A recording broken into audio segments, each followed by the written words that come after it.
Rudy wants to know how many mix revisions are acceptable before charging per revision. Now that is a really great question, and I'm not sure my answer is going to be the most popular, but I don't know if I really back charging for revisions. And it's going to vary. There's different reasons depending on how fresh you are to the scene, how new you are, and how experienced you are. But let me explain. So number one, if you are new, like green, first year or two, maybe you just finished audio school or you just got into mixing or producing for other people, I don't think you should really be charging for revisions just because your finished product can get better.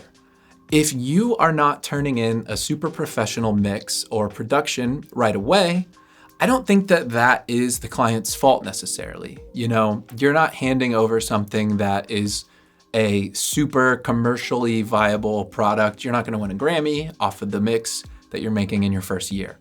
So doing more revisions, I think, is okay because one, you want the client to be happy with the production, with the mix. And two, it's a good learning experience to actually take those mixes to the finish line and get a thumbs up from everybody where you made a mix that you're stoked on and that they're stoked on without having to get more money from them. That learning experience is really valuable because you're going to start figuring out what steps you need to take to start getting mixes approved. So you can take the lesson that you learned from a mix that took 5 revisions.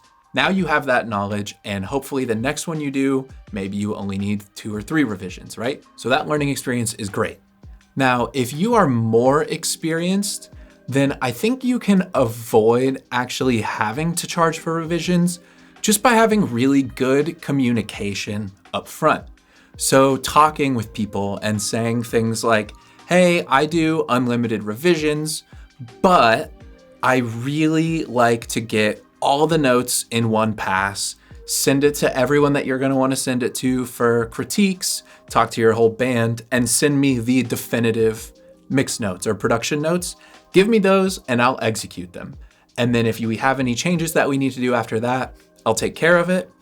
And if it gets to a 3rd revision or 4th revision, what I think would be helpful is maybe we do an attended session. So we go to the studio and we sit together and get it across the finish line in one sitting. And if that's not possible, you can actually do online attended session. There's a service called SessionWire that I use where you put a plugin on your master bus, and then it's basically like a Zoom call where they can listen into your studio and give feedback in real time. You can talk to each other like on a live chat.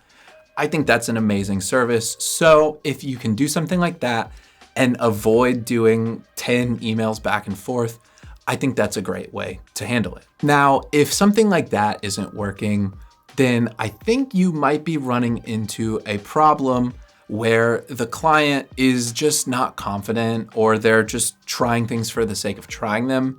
And that's a conversation that you can have with them. I've had times where I've had to sit down with someone and say, hey, are you like kind of questioning what's going on? Is there something you're insecure about other than the mix? Because we've done a vocal up and a vocal down and a vocal back up over and over again. Are we just trying stuff for the sake of trying it? Have you listened to it too many times? Is there something that we can do to just make sure we're landing on that finished product together? And typically that kind of conversation will end up with the final mix being the next one. So personally, no, I don't charge for revisions, but that's because I just kind of have a soft cap of around 3 to 4 that I haven't had any problems with. I haven't had a production go into revision 5, 6, 7, 8, 9, 10 in years. And I think that's a product of getting more experience, of figuring out how to deliver something that meets the standards that the people I'm working with want, and just having really good communication. That said, if you are running into a lot of problems where you're doing tons and tons and tons of revisions, and you think charging for revisions is a good way to put a stop to it, I am personally not going to hold that against you. Now, one thing that I do want to put an asterisk on here is there's a difference between revisions and changes that are not your fault. So if it's a problem with my production, with my mix, I'll handle it. But I will draw a line where I'll start to charge for changes if, let's say, somebody wants to come back after the fact and say, hey, I re-edited the vocals. Can you drop this new vocal in? And it's a different vocal. Or, hey, we played a new keyboard part. Can we make changes by sending you that? That's not a mix revision. That's them changing their mind on the song. So if that's something you want to have in your terms where you say, hey, if we're going to make changes after the fact, I am going to need to charge a little bit because that's not my fault. I am 100% fine with that being a revision, quote unquote, that you charge for.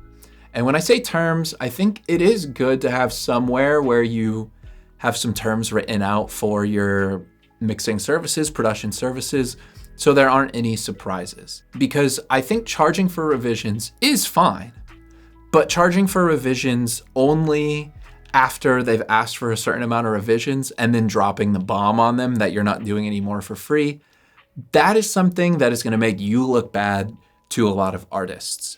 So if someone says, hey, real quick, can you make one more change for me? And you say, yeah, that's going to be $100. That might be something where they think that you're just trying to squeeze more money out of them or you're kind of being scammy. So just disclose that ahead of time. If you have a policy, just mention it in the conversations before you take on the job. Now, Danny wants to know if there are any other options besides an SM57 to mic up a guitar amp that I suggest, because they're finding the results to just be okay, and they want to get more of the sound that they like coming out of their amp, and it's not translating as well in their speakers. And that's something that is kind of a twofold issue. I think one part of it is gear and the other part is expectations. Because when you're playing guitar in a room with an amp, you are hearing this loud amp and it's making the room shake and it sounds great and it's ballsy and it's awesome. And then you mic it up and you listen to the recordings after the fact and it's not as ballin' as you thought. And that can be an issue that is solved by adjusting your amp settings using what you're hearing back from the microphone after the fact. So if you dial it in while you're playing, you're getting more spillover from the real amp. It's not going to reflect what you're recording. So listen back to the recordings. If you want to beef up your tone based on how it sounds in the recordings, then adjust your amp's EQ from there. Now, the second thing is, yes, an SM57 is a great mic, but there are definitely other options that I use as well. So one thing that you can do is pair up an SM57 with a mic that's a little smoother or less harsh, maybe is the word. So I like using a ribbon mic sometimes. If you have a ribbon mic that is capable of recording loud sources like amps, that's a great option.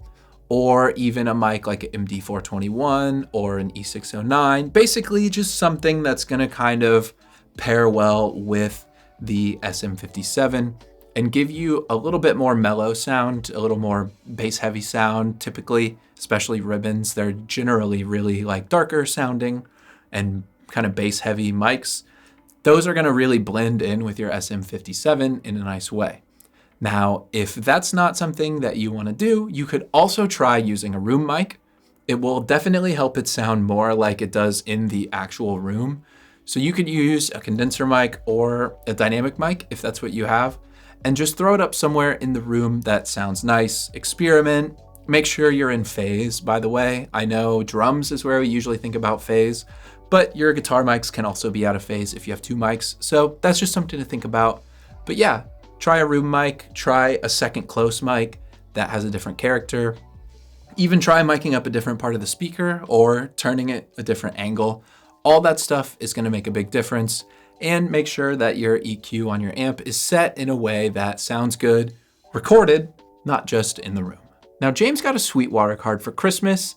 Their home studio is already pretty well equipped, so they want to know if there's anything that I think they should spend it on that any home studio needs. Now, that is a good question. I think the first thing that comes to mind is kind of a boring answer. If you have a mic that you really like a workhorse microphone that you use on everything, get a second one. I think a gift card is a great time to buy something like that. because you can use it for stereo miking. You can use it to mic two things at once, like a guitar and a vocal. Basically, having your favorite mic twice, I think if you don't have a stereo pair of something, is a great use of it. Like I have two Neumann TLM 103s, I have two Slate ML1s and ML2s, I have two SM57s, I have two MD 421s. I have a lot of pairs of mics, and I think that is super duper useful for recording live instruments or multiple performers at the same time. So if that's something that you're interested in, I suggest that. Now, if you do want to know a specific product that I am using a lot right now, Lauten Audio did send me a pair of these LS208s, and I've really enjoyed them. I'm not too deep into where I'm ready to like review them necessarily, but they sent me a pair of them.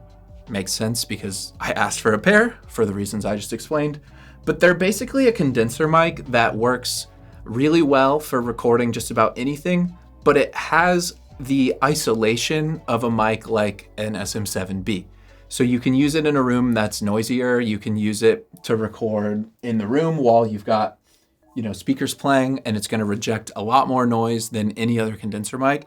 I actually just used them on the kick and the snare for a drum session that I did with a band called Secret Keeper, and the isolation was awesome. I normally wouldn't use a condenser on the shells like that for a loud, heavy rock band, but it worked really well. So far, I'm loving these. So that's a product you could check out. Now, the last thing I will suggest is actually a different kind of microphone. It's a measurement mic. Now, a measurement mic is a mic that you put where your head is in between your speakers.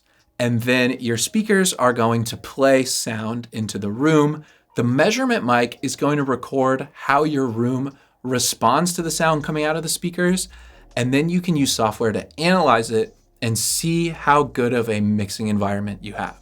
Now, this is not my mixing room. This is a room I just film in. So that's why there's foam on the walls, just because I'm only recording voiceovers in here. But for my actual recording room, I use the measurement mic to make sure my speakers were the right distance apart, to make sure my subwoofer was set to the right volume.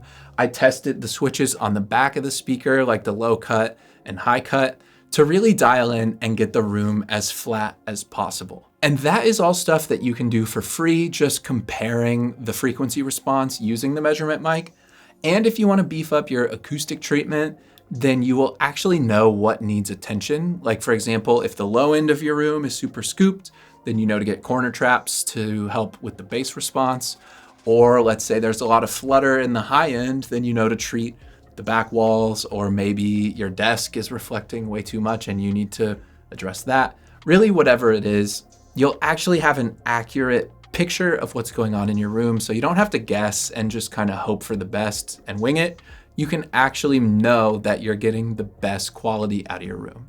So those are my 3 suggestions. Hopefully they're fun. This isn't like sponsored or anything, so I'm not gonna put affiliate links to Sweetwater in the description. Go buy whatever you want. Those are just my fun suggestions. Now, if you wanna be a part of any of these Q&A videos in the future, I actually get most of the questions from my mailing list.